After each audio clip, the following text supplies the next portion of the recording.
Well, welcome back. In this season of our podcast, we are sharing how to empower purpose-driven business owners to align their values with their vision and grow businesses that create massive ripple effects. In this episode, we're going to go deep, y'all, and we're going to explore how social impact business models can integrate the 10 dimensions of wealth to drive sustainable growth, amplify purpose, and leave a lasting legacy. If you've ever wondered how to measure success in meaningful ways, this is the episode for you. So let's get started.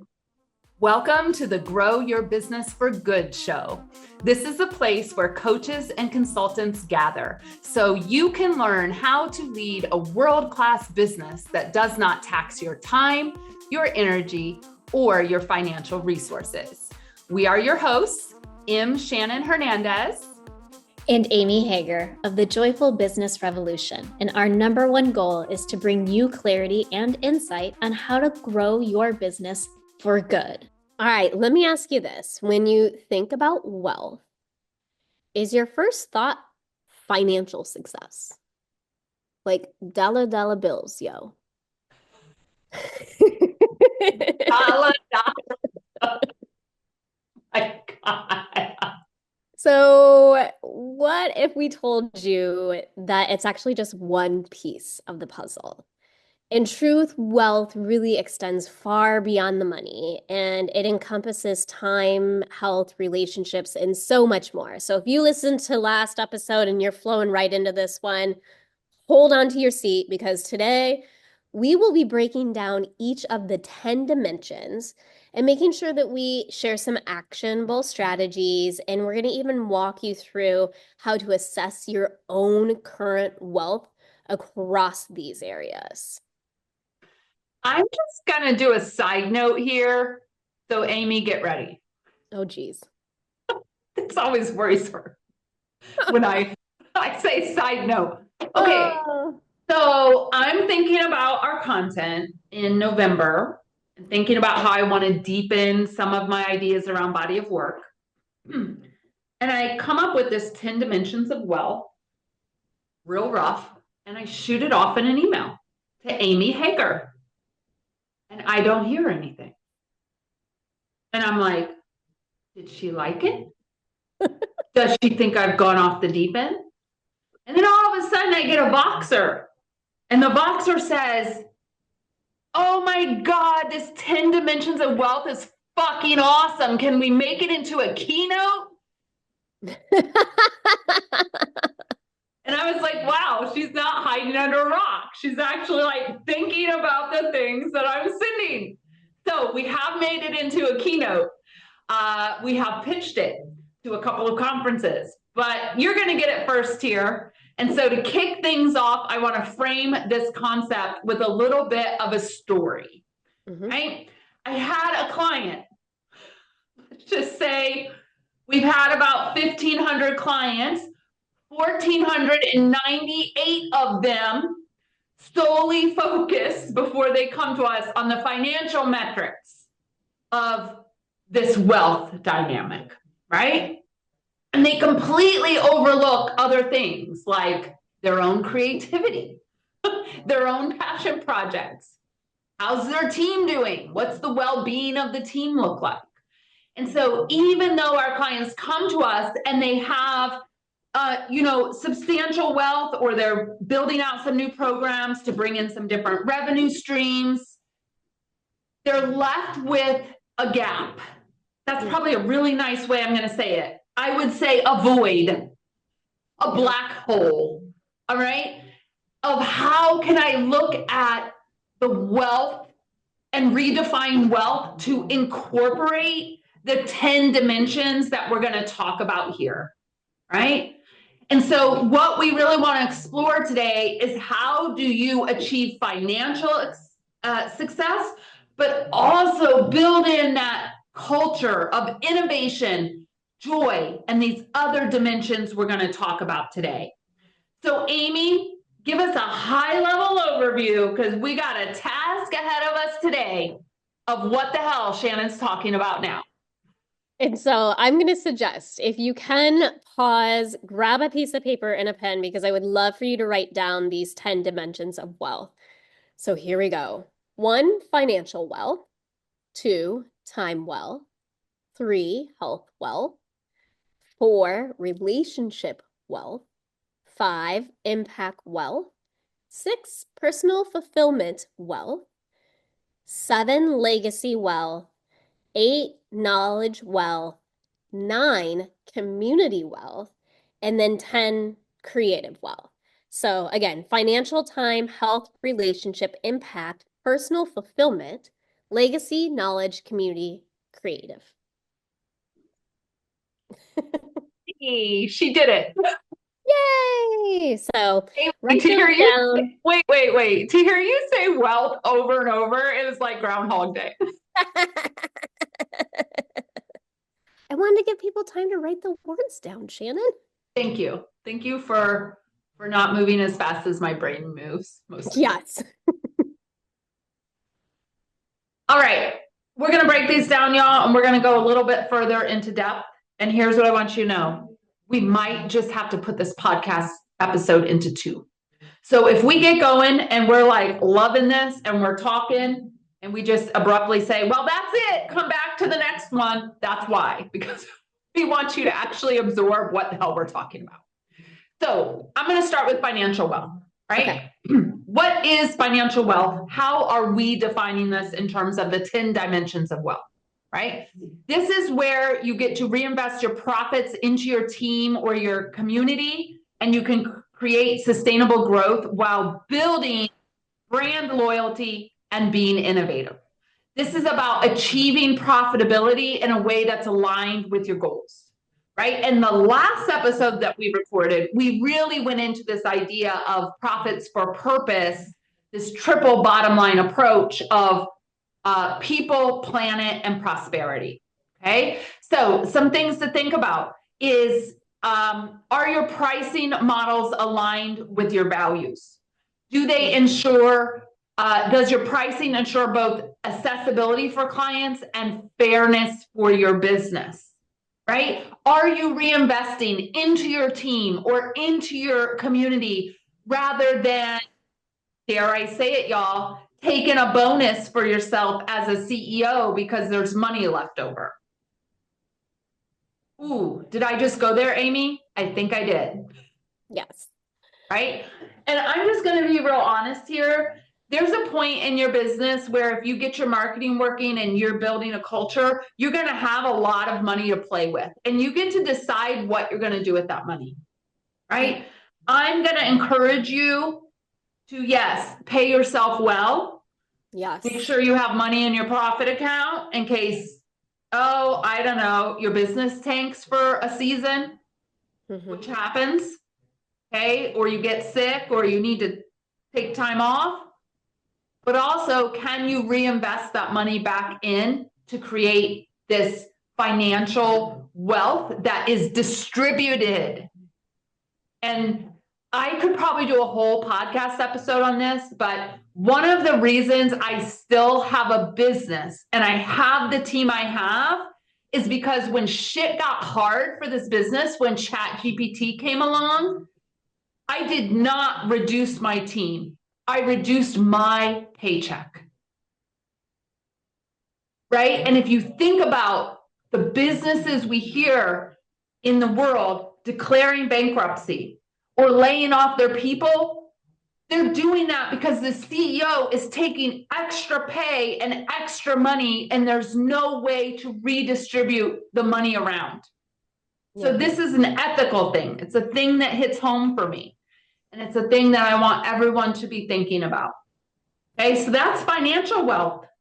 Well, we're going to talk about 9 other types of wealth. Amy? All right. So, and I just want to also like echo what Shannon said, like we both scaled back our pay. And thankfully, it was our profit savings accounts that got us through it. And I will openly admit, I had $200 left in my profit account. And then we turned the corner of ChatGPT coming and people realizing that it wasn't as quote unquote easy as I thought it would be, and they did still need help with their messaging. And yeah, I was really, really nervous. But thankfully, we both planned and figured out how to scale our payback and how to really utilize those profit savings accounts. So I'm just echoing what Shannon said. Again, even if you put $5 in there right now, because that's where you're starting out, because you're a new business, put something in there. All right, we're going on to time wealth. So, making sure that you automate repetitive tasks can save valuable time and really free you up for that higher impact work. And when you can also set clear boundaries and work around the hours that really foster your focus, your balance, and really, really prevents you from burning out, that is time wealth. So let's imagine having the systems in place that allow you to spend more time on really what matters most. So whether that's your family, whether that's hobbies, whether that's simply recharging or reading or art or going for nature walks, what really matters most when it comes to time for you? And at the Joyful Business Revolution, we really help our clients embrace, those seasonal business design to really align our energy with our goals. And, last week, Shannon and I were tackling this for our own brand, for ourselves. As a team, we've always been able to set tasks in our Asana, which is our task management software, for someone else on the team, knowing that they can adjust that task for whenever they need to schedule it. And maybe there's a conversation to say, hey, Shannon, do you actually need this Thursday, or can I do that next week? But that actually wasn't working very well for Shannon anymore. And so what we really are exploring right now is just scheduling all of her tasks for Wednesdays and seeing if that helps her stay focused on her days that she's coaching, on the days that she's set aside for content creation and writing our marketing and our messaging and our emails. And it's going to also allow her to really have those days for art, that time to go on her nature walks. And so I say that, time wealth and figuring out what works well for you now may not always work well for you. And so being able to adjust so that you can continue to contribute into that time wealth bucket, I think is really important. Absolutely. And I like how Amy really is sharing here that what may work for you in one season might not work in the next, right? One of the things I know I'm going to have to take to the team and figure out in the next season, this winter season, is I'm going to be going to my parents more often. So what will that look like? Because their internet is bad, although I think I have a workaround. We'll see. But anyway, I want to spend more time with my parents. And my mother is needing more time, and my father needs a break after her stroke. And so what will it look like if I am there a couple weeks every season or every quarter, right? So we're just flexible here. And that's what time wealth is about. Yeah. The other thing I want to say here, and I don't really know how to say this tactfully, so I'll just say it strongly. If you continue to say, I don't have time for that, or I don't have time for this, whatever that and this is, or I don't have time to pee, I don't have time to eat lunch, my schedule is packed, time. I can tell you, time is one of our biggest scarcities as human beings. Okay, and I had to learn for myself. We all have the 24 hours in the day, right? Mm-hmm. We get to choose where we spend our time, where we allocate time to, if we're going to continue to say we don't have time. And if you truly don't have time to do the things you want to do outside of your business, why are you running a business? Because at least with a job, you can clock in and clock out and get your time back. Yep. And this is a hard conversation to have on this platform as a podcast, right? And it's a hard conversation to have in our industry where a lot of times the rat race and the hustle and the grind are freaking glorified in this space. Yep. And we've also grown up with that mentality, at least here in the United States. Yeah. Okay. So I'm not going to say I have all the answers, but I am going to tell you the last 3 years, I've had to work on my relationship with time and looking at it as that scarcity piece and what was I going to do about it? Okay. All right. Let's move on to health, wealth, health, wealth. It rhymes. I love it. I could say it 10 times. Health, wealth. All right. This is another area that gets really overlooked in the entrepreneurial world, if you will. You're shoving coffee down your face. You're eating your lunch at your desk. You're skipping lunch. You don't eat dinner till 7. You're not moving. I don't know. I want to ask Amy how you feel about this. I'm probably going to open a can of worms here. I have seen more people start this year by sharing a post on social media that they've gotten an under the desk treadmill. Saw these, yes. What are our thoughts on that? I mean, I have an opinion on it, but what's your opinion? Okay, so I've got a couple of them. One, if you love treadmills, bless your heart. And if you have that strong relationship with the treadmill that you enjoy it, then yes, like my husband loves his treadmill, does not enjoy running outside, does not enjoy going to a gym and running with other humans on treadmills. He loves his time with his treadmill in front of the YouTube TV. So I get it. But if you are if you're on that treadmill doing work because you don't have time to have that fun relationship with your treadmill, to have that enjoyable relationship with your treadmill, I'm going to ask what the fuck you're doing. In no uncertain language. Like, I want you to be healthy and I want you to have exercise, but this is not exercise. And today I'm at my standing desk. You can see I've got my posters behind me, right? And yeah, today I felt like I needed to stand for a few hours. I've been sick all weekend. I've been laying in bed, taking naps. I was like, all right, today feels like a good day to use my standing desk setup. But having a treadmill so that you can work and exercise at the same time, you can't have good relationships with either. And I think that's important when it comes to health.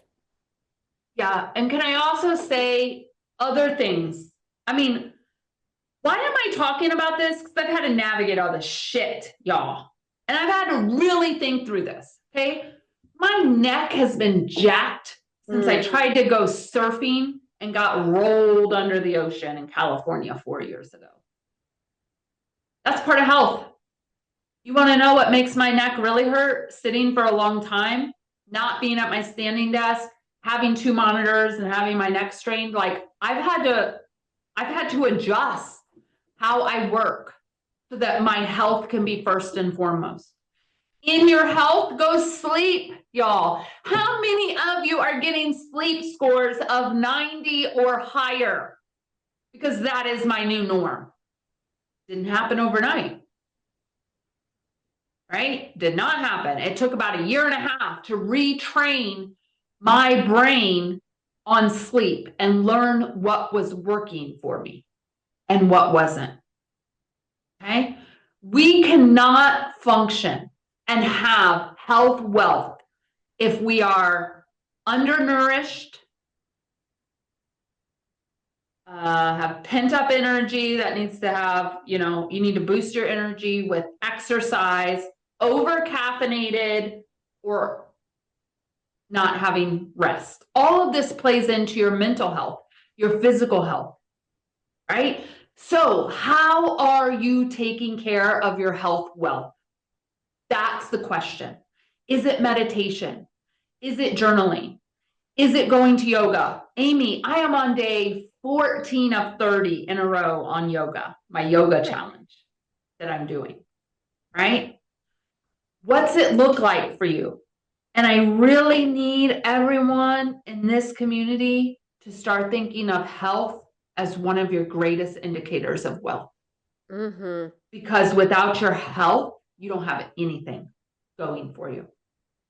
I 100% agree. And for any of you that are listening and you're like, well, shit, Shannon and Amy, I just bought the treadmill to go under my desk. One, let's go ahead and let's figure out how you can prioritize your relationship with health and look at this differently. And so I don't want you to feel like you've done anything wrong. You're doing the best that you can with what you have right now. And so hopefully this conversation today can really help you see how health can be a part of these 10 dimensions and really defining wealth differently for yourself. And Shannon, I think let's go ahead and wrap this episode up here because I do want to give everybody the chance to do a little bit of exercise just on these three. Does that sound good? Yeah, recap the 3 for us. What did we cover? Yep. So we covered financial wealth, we covered our time wealth, and we've covered our health wealth. And so what I really want to do is take a pause and grab a piece of paper if you haven't already. And out of financial, time, and health wealth, rank yourself from 1 to 10 on each of these dimensions. So financial wealth, are you 1? You're 10. 10, you feel like you're knocking it out of the park. 1 clearly is the bottom of the barrel. So financial, time, and health wealth. And this is a starting point. It's not a judgment. It's really to help you prioritize where to focus your energy. Yeah. And once you have done that for these 3, I want you to think about your values. I want you to think about how you can integrate some new practices if needed and set some goals of where you want to grow, right? So for example, if you're lacking in time wealth, consider doing a real audit of your time. What can be automated? What can be delegated? What can be deleted? This is a framework that we teach in Joy Fueled. Automate, delegate, or delete, right? And so once again, we want to remind you, this is not about achieving perfection. Yes. It's about progress and alignment with your purpose. It's going to take y'all a while to get completely aligned in all these areas, but it's so important for your well-being. So as we're wrapping up the first 3 of our 10 dimensions of wealth, which again is such a powerful framework for redefining success in your business and life, I really want you to pause and reflect. Which of these 3 dimensions will you prioritize next? And maybe is there a small step that you can take today or this week even to align your business with these dimensions to move things forward? Yeah. All right, everyone. We'll be back in the next episode with the final 7 dimensions of wealth. And if you want to talk with us about getting involved in what we're doing here at Joyful Business Revolution, really thinking through your business in this deeper, more impactful way that you've been hearing about this season in the podcast, then please do so. We specialize in helping mission-driven business owners cultivate these multidimensional ways of being and wealth so that you can really scale your impact and scale your business beyond your wildest dreams. Also, please don't forget, we need some new reviews, y'all. Podcast reviews help us get found, and you always can email us to share your reflections of the podcast. Until next time, let's start redefining your wealth and growing with more purpose. Adios. Bye.